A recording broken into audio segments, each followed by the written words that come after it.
अध्याय 19। दांत काटी दोस्ती।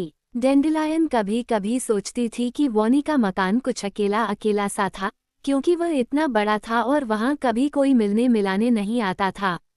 आखिरकार तस्वीरें तो सब चोरी चली गई थीं और इसके बारे में दो राय नहीं हो सकती थी। वह एक बेहद उदास और दुख भरी जगह थी। वॉनी का दिल एकदम टूट चुका था। मकान में अब हर समय सन्नाटा छाया रहता, क्योंकि उसका मन इतना खराब था कि उसे पियानो बजाने की भी इच्छा नहीं होती थी।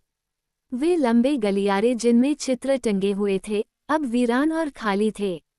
विल्फ हर वक्त घबराया घबराया सा और बेचैन रहता, इस खौफ में कि भूत वापस आ जाएगा और फिर उसे खदेड़ने लगेगा।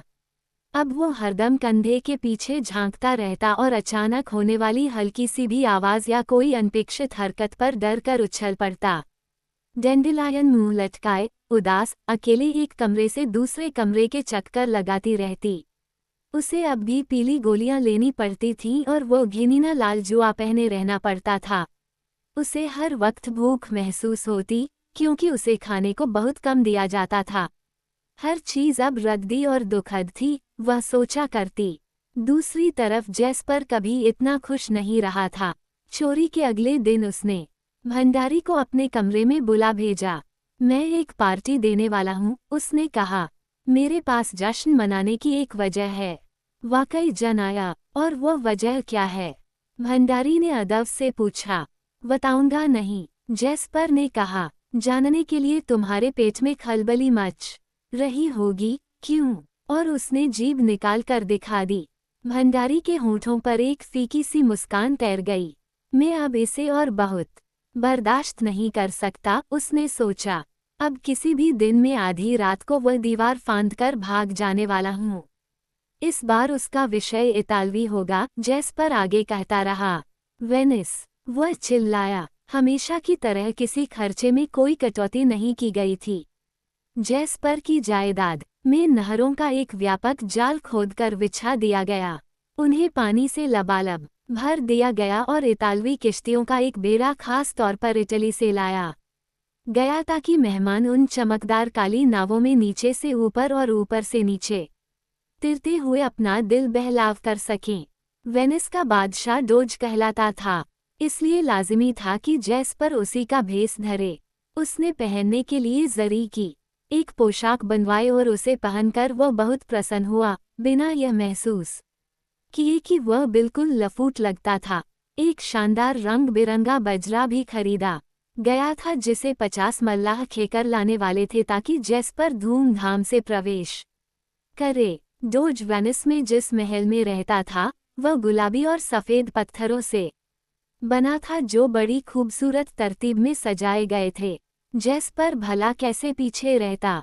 उसने अपने मकान के पूरे सामने वाले हिस्से को गुलाबी और सफ़ेद तरबूज के चौकोर टुकड़ों से ढांकवा कर बिल्कुल वैसा ही बनवा दिया।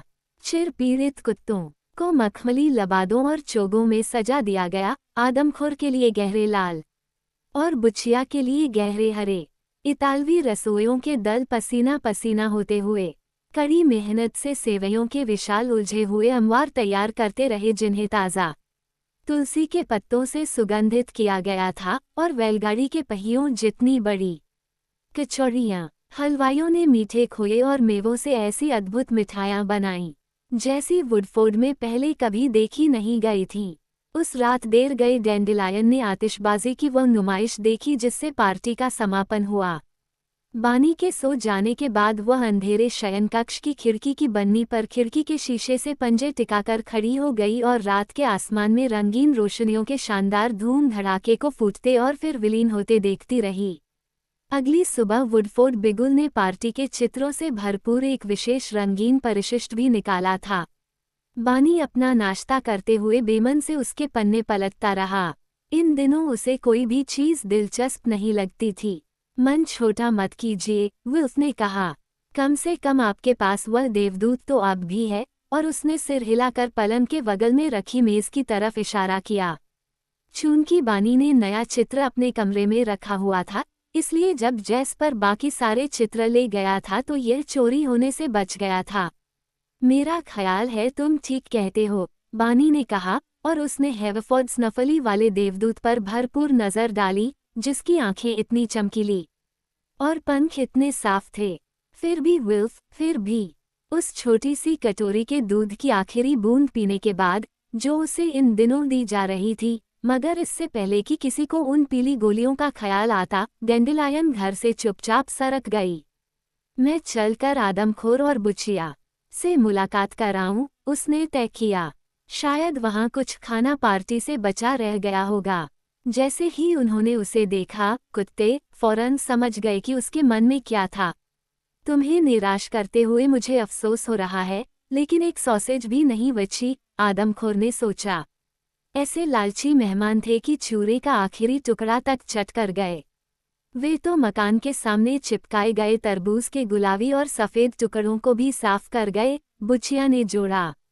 कोई बात नहीं, डेंडेलायन ने पेट की गुड़गुड़ के बीच सोचा। यहाँ आकर तुम्हारे बीच रहना ही बहुत अच्छा है। विल्ली और दोनों कुत्ते साथ साथ एक पेड़ के नीचे पसर गए ताकि मजदूरों की उस फौज को काम करते देख सके जो बागीचे को फिर से ठीक ठाक करने में जुटी हुई थी। चमकदार काली किश्तियां पहले ही एक ट्रक पर लाद दी गई थीं ताकि उन्हें वापस ले जाया जा सके, और नहरों से पानी खींच लिया गया था। जल्दी ही मजदूर खाली खंदकों को मिट्टी से भरकर उस पर घास लगा देने वाले थे। बागीचा फिर वैसा ही सुंदर और बेदाग नजर आने लगेगा, जब तक कि जैस्पर अगली बार अपनी एक और पगलाई पार्टी का आयोजन नहीं करता। दनाक, अचानक कोई चीज डेंडेलायन को छूने से वाल बाल बचती उसके सिर के पास से उड़ती हुई गई। यह क्या था भला? दनाक, फिर वैसा ही हुआ, इस बार लगभग उसके कान को छूते हुए। उन्होंने मकान की तरफ निगाह घुमाई और दहशत से देखा कि जैस्पर अपने सोने के कमरे की खिड़की से आधा शरीर बाहर निकालकर बंदूक की नली सीधे उनकी तरफ ताने था। दनाक, वह डेंडेलायन पर निशाना साध रहा था। भयभीत होकर वह तीर की तरह छूट निकली और घास के मैदान पर आंगी तिरछी दौड़ती हुई निकल भागने की कोशिश करने लगी। दौड़ा लो, आदमखोर! जैसे ही दोनों कुत्ते बिल्ली के पीछे पीछे दौड़े, जैस्पर चिल्लाया। चीर डालो, बुचिया! मार डालो! हाँफते कौफते और संत्रस्त, तीनों जानवर उस दीवार के पास पहुंच गए जो जैस्पर की जमीन के चारों ओर बनी हुई थी। एक छलांग में डेंडेलायन उस पर जा चढ़ी और डर से कांपती हुई वहां बैठ गई। हमें इसका बहुत दुख है, कुत्तों ने सोचा, सचमुच बहुत दुख है। मैं जानती हूं कि गलती तुम्हारी नहीं है, डेंडेलायन ने जवाब दिया, लेकिन अगर मैं फिर तुमसे मिलने नहीं आती तो मुझे उम्मीद है कि तुम बुरा नहीं मानोगे। इसके बदले क्या तुम मुझसे मिलने आओगे? लेकिन तुम्हारा मालिक हमें पसंद नहीं करता, बुचिया ने सोचा। हाँ, लेकिन वह सबसे बुरी बात यही करेगा ना कि तुम्हें हंकाकर भागा दे, विल्ली ने दलील दी। बानी कभी तुम्हें गोली नहीं मारेगा। प्लीजू, आओ न। तुम लोग नहीं आओगे तो मुझे कितना अकेला अकेला लगेगा। हम आएंगे तुमसे मिलने डेंडेलायन, दोनों कुत्तों ने वादा किया। हम तुम्हारा साथ नहीं छोड़ेंगे। उन्होंने अगले ही दिन अपना वादा निभाया, और जैसे ही विल्फ ठेलिया पर दोपहर का भोजन लाया, बानी का ध्यान उन पर गया। वो बदमाश कुत्ते फिर वापस आ गए हैं। वे फिर से बिल्ली को तंग कर रहे हैं।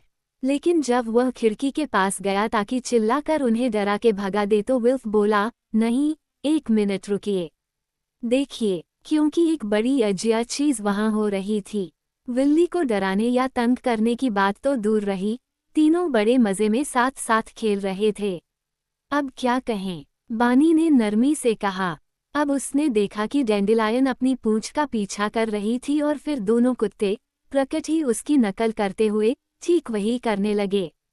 वे गोल गोल चक्कर काटते रहे, वह नन्ही सी बिल्ली एक काला सफ़ेद धब्बा बन गई और आखिरकार वे पूंछों और पंजों और कानों का एक गडमड ढेर बनकर ढह पड़े और फिर सब के सब गहरी नींद में सो गए। अगर मैंने इसे खुद अपनी आंखों से न देखा होता तो कभी इस पर विश्वास न करता, विल्फ ने कहा। साफ दिखता है उनमें दांत काटी दोस्ती है।